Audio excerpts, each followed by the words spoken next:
Welcome to Live with the League. I'm Emily Kalashewski, Assistant Director of Member Experience and Learning here. And we have got a packed show today with some timely updates and resources to help you and your community stay informed and connected. Here's what we'll be covering. First, a quick preview of the upcoming Capitol Conference, especially for those who may be attending for the first time. A spotlight on My Funding Hub and how it can support your community's funding strategy, and a legislative update covering recent rulings, revenue updates, and a look ahead at the governor's State of the State address. If you're watching live, feel free to drop questions or comments in the chat. We'll share links there as well. Let's get started. To kick things off, I'm excited to welcome Sarah Martin, one of our event planners here at the League, to talk about Capitol Conference, aka CapCon. Sarah, this is often the first league event many elected officials attend after they were just elected, or maybe folks are just starting to hear about it after they've been engaged with the league for a little bit. Can you give us a quick overview of CapCon and what attendees can expect? Absolutely. I'm really excited to be here. Thanks, Emily. Very excited to talk about CapCon. I'm so glad you mentioned that this is one of our first events that a lot of our newly electeds attend after they become elected. We just did one of our newly elected officials trainings last Thursday, and we had one of our panelists who said CapCon is their can't miss event for her every year since she's been elected. So love hearing that. A quick overview on what CapCon is all about. It brings together leaders from across the state to learn, connect, and advocate. So it's really focused on connecting our local leaders directly with policymakers, sharing timely state and federal policy updates, as well as giving people the tools that they can take back to their communities. It's a great opportunity to broaden your perspective, have a voice in those policy conversations, and spark ideas that can make an impact locally. Yeah, I think that's the key thing we like to talk about, especially when we have those newly elected officials trainings, that the league really has two large events each year. Of course, we have smaller ones, like our newly elected officials trainings, but our conference that we hold, that's called Capitol Conference, aka CapCon, it's in Lansing. It's in the spring of each year, and it's legislative focused. So what I like about it is that it's a little bit more compact than our convention that we host in the fall. So it's sort of like a bite-sized way to get involved and get more engagement on some of these policy issues. Sarah, I'm curious if you can walk us through, having been here for a while and planned the event, the timing and layout of the event. What happens over the course of the conference? I mentioned it's shorter, maybe speak a little bit to that. And Yep. how are those days structured? Definitely. So CapCon is March 10th and 11th. Like Emily said, it's a shorter event than our annual convention in the fall. I think the big difference between the two as well is this is our legislative focused event. So this is where we're really making sure that we are connecting you with those policymakers, those state department leaders, legislators, and getting you the information that you need for the year ahead. So it's at the Lansing Center. Registration is available online right now. I know that the link is being posted in the chat as we speak. So the full agenda is also available on the CapCon website, but let's highlight a few things like you said. So we're going to kick off Tuesday the 10th at 2:30 in the afternoon. This is going to be our legislative update from our state and federal affairs team. So they're going to cover key issues and updates on legislation that you should be aware of and have on your radar. Then we are going to talk about our legislators of the year. We'll recognize them before we move right into our welcome reception. So pretty low key day. You're getting some good information off the bat, and then we're giving you a chance to connect with colleagues and our vendors in a very relaxed environment. Then we go into Wednesday morning, bright and early, we have our legislative breakfast. So if you haven't already, when you register in your registration confirmation, there is a voter voice link. Click that link, send that email message to your legislator, and let them know that you will be at this breakfast and that you are attending CapCon. We encourage you to let them know you'll be there. It's a very casual setting to talk with your state reps and senators, coffee in hand, and have very real conversations with them. After breakfast, we have two back-to-back general sessions. This is going to cover some big picture topics like housing, funding, our legislative priorities, like I said. After that, we go into lunch, which is a great opportunity for you to network and connect, and we can talk about the exhibit hall a little bit more in just a second. And after lunch, we have breakout sessions. So these are a deep dive into topics. We're going to talk about housing and zoning. We're going to talk about transportation and infrastructure, utilities and stormwater, data and storytelling, and practical advocacy skills. So we have a lot going on, but some of this is especially helpful for those newer electeds who are new to that role and getting a lot of information all at once. Yeah, but like you said, we've got, I think, 10 breakout sessions this year. And Yes. so if you're attending with fellow council people or fellow staff members, you can sort of divide and conquer. And we see a lot of communities who pick and choose those breakout sessions based on what they want to make sure at least one person has info on from their council or from their community, and then compare notes afterwards. So lots of stuff, of course, on advocacy. That's the focus of this conference, but really practical tools as well, and a great opportunity to see your legislators, see state departments, see peers. There's a lot going on in that sort of day and a half that we've got. I know you mentioned the exhibit hall. The league booth is always a hub there in the exhibit hall at CapCon. But when we talk about that hall, what can attendees expect when they stop by this year? For sure. So we have a sold out expo hall. We are very excited about that. There's a lot of great organizations that support municipalities in all kinds of ways. So you'll have a chance to connect with them starting from that welcome reception on Tuesday evening through early afternoon on Wednesday. Like Emily just said, we also have our league information booth there. So that's another great way to connect with our staff, learn more about your membership and other ways that you can get involved. Plenty of opportunities throughout the day on Tuesday and Wednesday to check out those exhibitors and get that exhibitor swag that will be through that area.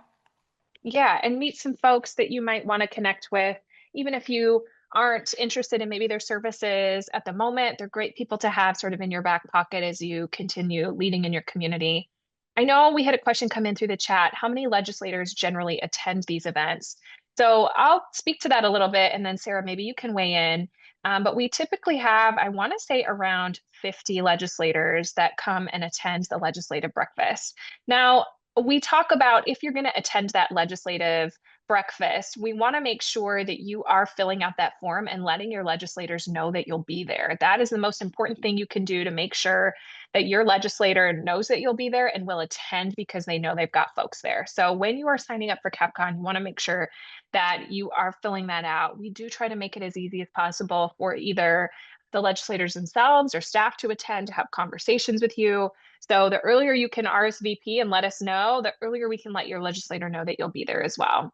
Anything to add to that, Sarah? Nope, Emily, I echo that completely. I say that our state and federal affairs team has made great strides throughout the years to have excellent relationships with our legislators, and those legislators have learned that this is a very important event for them to be at. We get a lot Mhm. of groups that are interested in our breakfast and how we run it because we know that we have great turnout from that legislative group, and it's important for them to be there and for them to connect with other municipal leaders throughout the state. Absolutely. And I'll mention, because I always make these plugs, if you're engaged in the Elected Officials Academy and you are looking for advocacy credits, you can get additional advocacy credits for attending that legislative breakfast at CapCon, in addition to the conference credits you're already earning by attending. So attending that breakfast, you can submit for credit for that as well. Sarah, just to close us out here in talking about CapCon, if someone is on the fence about attending or trying to decide if it's worth the time, what would you tell them? I would say this is a great opportunity for you to connect with your peers. It's a very relaxed environment and you're getting a lot of great content and you're getting that up-to-date information on what's happening at the state capitol. There's other resources that you have available to you, but this is a chance for you to connect with a ton of league staff, a ton of people who are in those conversations, as well as just be able to connect with your peers throughout the state and see what they're doing in addition to figuring out, how the rest of the year is going to go before we lead into convention in the fall. Thanks, Sarah. And I'll echo all of that, but also a great opportunity for us as staff to chat with all of you and for you to chat with all of us on the league staff. So we love seeing and meeting new folks and the people that come year after year. Lots of opportunities to learn, network, or connect directly with state leaders while we're there. So we appreciate it. We're looking forward to it. And thanks for being here, Sarah. Thanks for having me. I appreciate it. Yeah. All right, we are going to move right into another special guest. Like I said, it's a packed show today. Next up, I'm joined by Shanna Draheim, Director of our Policy Research Labs, to talk about My Funding Hub. Shanna, thank you so much for being here. We've talked about this a couple of different times on Live Yeah. with the League, but I always like to set the stage because January is kind of a great time for a reset. Of course, elections happen in the fall, so we might have some new elected folks or even new staff members. So, for those who may not be familiar, can you start by explaining what My Funding Hub is and how communities are using it right now? Yeah, absolutely. And thanks for having me. I'm glad to be here chatting about this awesome program again. My Funding Hub is essentially a resource hub for our communities, our members, and all communities really, to easily find and navigate potential funding opportunities, both state of Michigan and federal funding opportunities, and a place to get resources for, trying to help your community be more grant ready, for example, what makes a competitive grant application, what funding sources are out there, other related events. So it's a kind of a one-stop shop, we like to say, at myfundinghub.org, that has this very robust, super easy to use grant search database. And so we launched it a couple of years ago, kind of at the height of ARPA Infrastructure Act funding, to try to help make that process easier. And even though those sources are sort of winding down, there's still so many funding opportunities out there. And we just really want people to have the most easy, pain-free, painless experience looking for and finding external grant funding. And so users are coming to the site to do that kind of searching. They're looking for, grants that match their community needs. Maybe they have a park project or a recreation project. Maybe it's infrastructure, public safety, or something like that.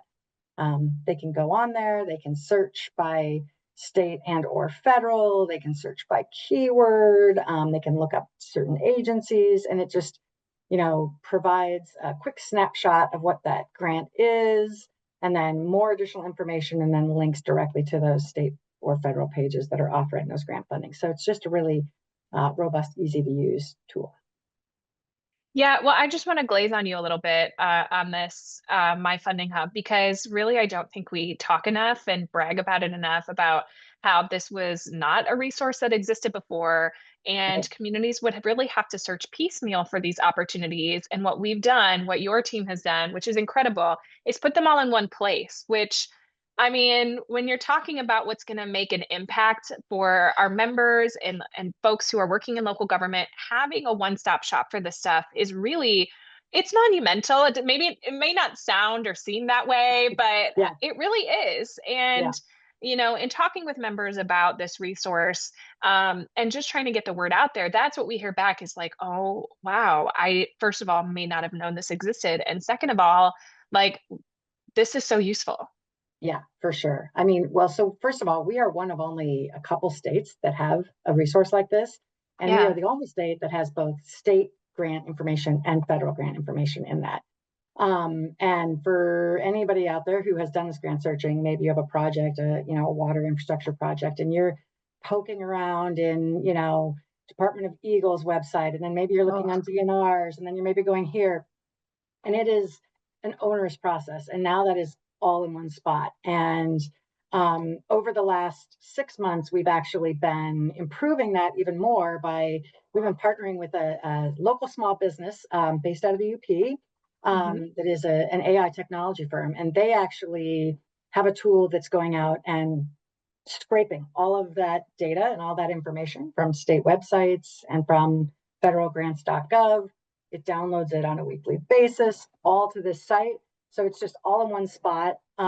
It's updated more regularly. It is just much easier to use, and yeah, I mean it's a real coup that we have this in Michigan. It has made it a lot easier, and we hear it from users all the time. But like, because I think most of like a lot of times your projects have dual goals. It might be a Hmm. transportation project, but there might be an element of it that's water or that's, recreation oriented. And if you're looking by keywords and things like that, it just gives you a lot more opportunities. So, yeah, we have over 1,100 grants posted or forecasted in the database right now. About 80 of those are state grants, which is about the usual ratio. And Hmm. it's like over $20 billion in available funding right now if you were to go into my funding hub and look. Now, not all of those are relevant to local government in every place, but that's what's in there for you to search. And we get hundreds of, In one place. yeah, In one place, which yeah, is a one delight. place, fun Yeah. place. So we've obviously had My Funding Hub live for a while now. I'm Yep. curious if you can share a little bit about what kinds of questions or needs or grant funding you're seeing our members use or ask about most often. Yeah, I think the most regular questions we get and the ones that they look for, and we tend to highlight these, particularly the stateside grants, because Hmm. particularly for a lot of our smaller communities, those are more attainable. They're a little easier to go Yeah. after than maybe some of the large federal grants. But pretty commonly, we see things for parks and outdoor recreation. Department of Natural Hmm. Resources, for example, does a ton of grant funding over the course of the year. Lots of them are environmental oriented with Department of Eagle, that's Great Lakes and Energy. So water infrastructure, non-point source protection grants. We've seen quite a few people kind of request and look for information around public safety. So there's a whole host of things in there, but those have been really common. I would say infrastructure, kind of parks, water in particular, and public safety are always pretty popular topics that people are looking for in there. Well, the next question I have, and it's sort of come through the chat as well, is obviously this is a database that folks can search, but is there a training component as well? Are there other resources that our members should know about and be taking advantage of? Yeah, actually, there are, and we're about to expand some of this. So we're going to have a sort of a small mini recorded training right on the website, hopefully in the next couple of weeks, certainly by the end of February. That'll just give a little tutorial of how to go in and look for grants within the funding database. It's really easy. It's very straightforward, but we'll do a little online tutorial that people can click at any time. We have a webinar coming up February 19th and expect to have a live link for that shortly. That's going to highlight, give a little overview, kind of give a demo of using the site, what's in there, as well as highlighting our partner on this, the small business I was talking about, Sing Current. They are about to do some expanded offering for a additional service offering through My Funding Hub that is a subscription-based service. So Hmm. communities can actually get tailored matches for their grants. You could upload, your infrastructure plan, your parks and recreation plan, just state what your project goals are, and then it will kind of match grants with you each week and give you updates and gives you a space to work in. So we're going to be rolling that out this month as well, and they're going to give a little tutorial of that. And that's an additional service, but all of that data and information is always available for free in My Funding Hub. And so we're going to get some training on that. Yeah. And I know that it's one of the goals, and it's been happening regularly, these sort of webinars every other month, if I have Yeah. that Every other correct. month. Yep. Mm-hmm. So could you forecast out what other types of webinars could members expect to see or have they seen through this webinar series to date? Yeah, absolutely. We always try to highlight a particular one or two grant opportunities that are kind of current during that time frame, and we usually have Mhm. on the relevant state agency person. So we have had somebody from DNR, for example, who came on and talked about their recreation grants. We've had staff from Eagle. We've had MEDC. So we try to bring in that relevant agency person, talk a little bit about the grant opportunity, what it is. Then they also will do some Q&A and answer questions, which is a really great way to kind of just get the, lay of the land. Like, is this the right grant for you to go after? What questions might you have? In addition to ones that those agencies often host, but this again is kind of one spot. And we usually highlight those same funding opportunities in our newsletter, which is also every other month. So we kind of go newsletter, highlights a few of those, and then we'll follow it up with a webinar. So it's just a great opportunity to interact with some of those opportunities. Absolutely. So let's talk quickly about that newsletter. You said that goes out every other month. What can folks expect to see in that newsletter? Why should they sign up for it? Sign up for it because we try to pick a small handful of grants that are currently in the database and just highlight them. Ones that we think are maybe particularly relevant or that we know have been popular. A lot of these are cyclical grants. Hmm. So it's just, we're all busy. And even though I'm telling you, Yeah. you should definitely go to My Funding Hub regularly and look, we get in it and we're working. And so this is kind of a push of like, hey, here's 3 or 4 that might be interesting. We also highlight any relevant events, not only our webinars, but if there are other agency events that are related to funding, we'll highlight those. But we try to keep those newsletters very short and sweet because we know, again, you guys are busy, that everybody's inboxes get really full. So just kind of a couple quick tidbits every other month. And then you can always find all of that on myfundinghub.org. Incredible. Well, Yeah. thanks, Shanna. I know Thank we've dropped the you. link to the My Yep. Funding Hub Yeah. and to the newsletter sign up in the chat so Yeah. folks can Sign explore up. more after the show. And February Yeah. 19th, mark your calendars. We'll have that Yeah. webinar link live soon for folks to sign up. And we'll, of course, talk about it and share that in the chat in an upcoming Live with the Yeah. League. Sounds great. Thanks, Thanks, Shanna. Emily. Always a delight. Love hearing Always about the great to good be here. stuff. Thank you. Yes. Thanks. Thank you. All right. Well, let's get into some of our legislative updates. I am going to turn it over to Dave Hodgkins to wrap things up today to talk about some legislative issues. Dave, there's been a lot happening at the state level. Let's start by talking through just really high level where things stand right now. Yeah, so right now there's not a lot of activity legislatively, but all eyes are kind of on leading up to the budget right now and the governor's last executive budget recommendation. So we just had the Consensus Revenue Estimating Conference, or CREC, back on the 16th.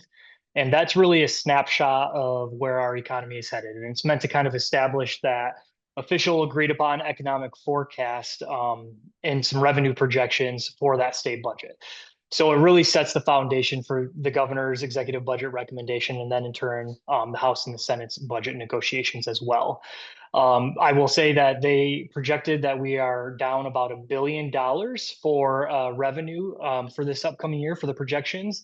But in the past couple of conversations I've had about that, folks kind of start freaking out. What I will say is just calm down for right now. That is largely based on some of the policy decisions that have shifted the tax burdens and increased general fund spending on roads and infrastructure. So part of that large road funding package that was passed last session, those shifts are what we're starting to see take place now. And so Governor Whitmer, she'll likely want to show how she plans to resolve that relatively small shortfall in her last executive budget recommendation on February 11th. Well, it feels like we just wrapped up the budget, so to be talking about it again feels like a weird deja vu. I want to just mention we talked about CREC, which is a very fun acronym that I feel like, again, has come up often. At least it feels like recently, at least. And I know we have talked multiple times already throughout today's episode about how we've got new folks here who are newly elected and maybe just coming into the budget process from a local government perspective. And so I'm going to plug right now that we have an on-demand online learning course that is sort of a lobbying 101 that talks about that annual schedule, about the budget, about the CREC, about all of the things that sort of happen on an annual basis, so that if you are one of those folks who may not have heard this information before, you can rewatch that on-demand course as many times as you want to get up to speed on how some of this works at the state level. So, Dave, let's talk beyond the budget now, because of course that's a big conversation right now. But are there any recent court rulings or legal developments? And I should say we know that there are, like the work projects ruling, that local officials should be aware of. Yeah, so I was actually presenting recently and I was doing a 2025 recap, and I basically said it can be summed up by the L's. So little legislation and lawsuits. Um, so I yeah, like it. Okay. there's a pretty significant legal battle that's unfolding right now in Michigan regarding those work projects. So $645 million that were initially approved in past budgets were subsequently blocked this past year by the Republican-led House Appropriations Committee. And so they used what I'm going to refer to as a fairly obscure provision in the Management and Budget Act. I can tell you right now that you can probably just count on one hand the number of people in Lansing who saw this coming. But what they essentially did was claw back all of that funding that had already been passed in a prior budget. So as you can imagine, Democrats were pretty upset about that. But not just Senate Democrats, there were quite a few Republican members as well who had projects in their districts that were wrapped up in this. A lot of our members were also wrapped Right. up in some of these projects. But what happened is Senator Sarah Anthony, who chairs the Appropriations Committee, asked the Attorney General, Dana Nessel, for a formal opinion, which stated that the House committee's unilateral action was unconstitutional, was what she said basically. And so that this violated separation of powers and presentment agreements. And what that did was then give the state budget office and state departments leave to continue spending those dollars. It freed it back up. However, in response to that, House Republicans sued to stop the administration from spending that money. And at least for now, were successful. So Michigan Court of Claims judge issued a preliminary injunction halting the state from spending those funds. And so what comes next? I mean, the lawsuit is ongoing. The court's going to have to decide the constitutionality of that budget maneuvering. But what I will tell you is that this is all just part of Speaker Hall's desire to weed out what he refers to as waste, fraud, and abuse, while also putting under a microscope what the state spends money on in terms of special projects going forward. So he really wants to put every single dollar that goes out of the legislature through his transparency metrics going forward. Mm. All right, Dave, we might have to come up with a different letter than L, because now that I'm thinking about the L's from housing, labor, lumber, and I think there are three others. Yeah. A lot of L's sort of circling right now. But from a practical standpoint, what should communities be paying attention to right now as they plan their budgets and set priorities? Yeah, I mean, I think over the course of the next couple of months, we're going to really be able to just gauge how proactive the House and Senate's going to be in terms of getting a budget done on time. I say on time, I'm referring to the July 1 statutory deadline, which of course they Right. flew by last year. But there are some large legislative priorities, such as property tax reform, just to name one from the House Republicans' standpoint. And then being both the governor's last year and an election year, I think there's going to be a real desire to not have a repeat of the last budget negotiation cycle. So for local Right. government officials, I'd be checking in often with state officials, and also, of course, checking in with us to hear what's going on in Lansing, just as we inch closer, for that next fiscal year budget presentation. Thanks, Dave. Let's talk about last week, because I know you and Jen were on the road interacting with our members. Let us know where you were at and what you were doing. Yeah, so I was up in Traverse City attending the Michigan Municipal Executives Winter Institute. So that's a presentation I referenced earlier. So I was providing a 2025 recap of some things, and then also just some things coming up that we are hearing as on the horizon for 2026. So it's always good to chat with that group. Jen was actually down in Warren, and she was attending a joint meeting of the Planning Commission and the Zoning Board, and they were focusing on some proposed changes around some housing topics there. So she and I kind of were like complete opposite ends of the state. Right. Weather was equally bad in both areas, I hear, but SFAD, we're looking forward to being reunited this week down in Lansing. Amazing. I'm looking forward to seeing you in the office too. Well, while you were on the road, the legislature was also busy. We're tracking two issues that impact our members that received committee hearings last week. First, there's legislation dealing with centralizing food truck inspections. Tell us more about that one. Yeah, so House Bills 5450 and 5451 deal with mobile food truck inspections and licensure. So the bills are really looking to standardize regulations by mandating an annual statewide fire inspection. And they would also create a statewide public database to track the compliance of those inspections. So there are smaller provisions in the proposed bills. So for example, once an inspection is completed, once it's passed a certified inspection, those mobile food trucks would be issued a QR code decal to demonstrate that they've gone through that process. The bills would limit inspection fees to $200. But the thing that we're really looking at the most on this is that 5450 specifically would prohibit a county, city, village, or township from adopting any rule, regulation, code, or ordinance that imposes or would collect a fee, tax, or assessment for the operation of these mobile food establishments. So for that reason, we did actually decide to come out and oppose it as introduced just because of that preemption language in 5450. But I will say several of our members have weighed in on this and offered some really good feedback in ways that we could actually make this bill workable and actually beneficial to communities. And so we are hoping that we can see some of those things adopted before the bill is brought up and moved forward. And so we are providing that feedback to the sponsors. Excellent. Love to hear that. The other issue we're watching is one dealing with paid leave benefits for certain members of police and fire departments when away on military service. This is House Bill 5233. There's a question I know we got in the chat about it. Can you explain what the legislature is considering with this?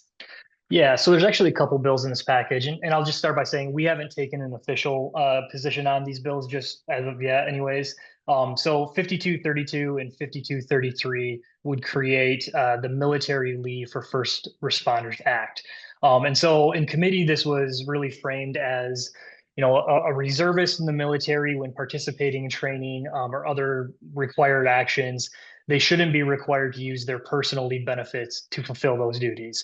And so the legislation would require employers to provide a minimum of 26 days of paid military leave to qualified members of the bill specifically states law enforcement departments and organized fire departments at that employee's regular rate of pay. So again, we have not taken a position on these bills yet. We're still talking to some members. We do think that there are some things in the bills that need to be clarified.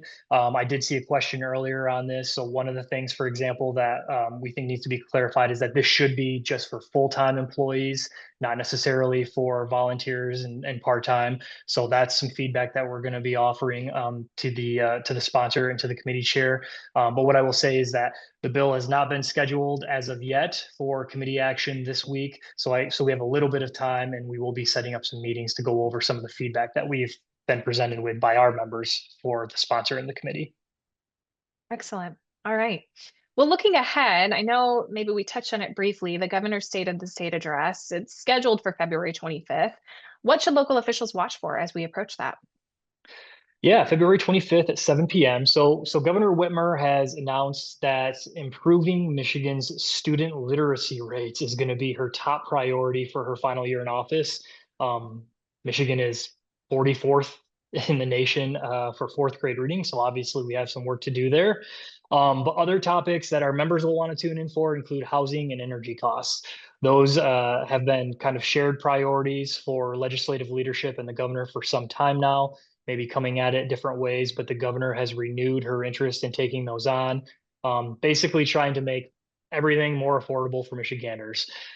I think we're probably going to hear a little bit of a recap on that big transportation package that was passed last session that we talked about earlier, specifically around the neighborhood roads fund component of that, but hearing her address what still needs to be done to fix the damn roads, her longtime campaign rally. So a lot of stuff.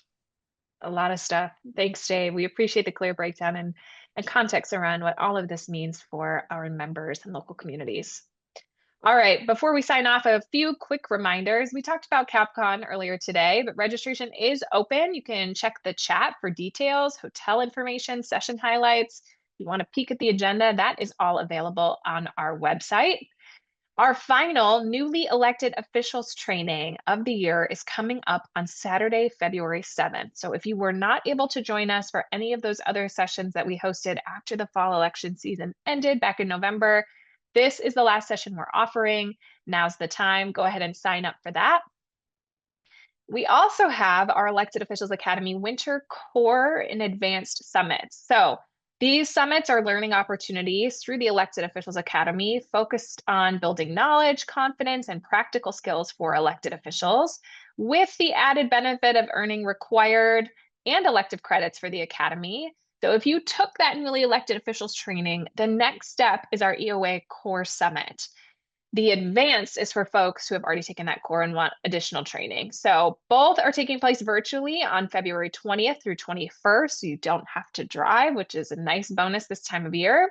Like I said, core summits required to complete level 1 of the academy, with those graduations happening at Capital Conference. The advanced summit is a great way to earn additional elective credits, and this session is focused on finance and budgeting. So if you need training on that, February 20th and 21st. And as we talked about earlier, visit myfundinghub.org to sign up for the newsletter, register for upcoming webinars, and stay in the loop on funding opportunities. With that, I want to say thanks so much for spending part of your day with us. We appreciate everything you do for your communities, and we will see you next time on Live with the League.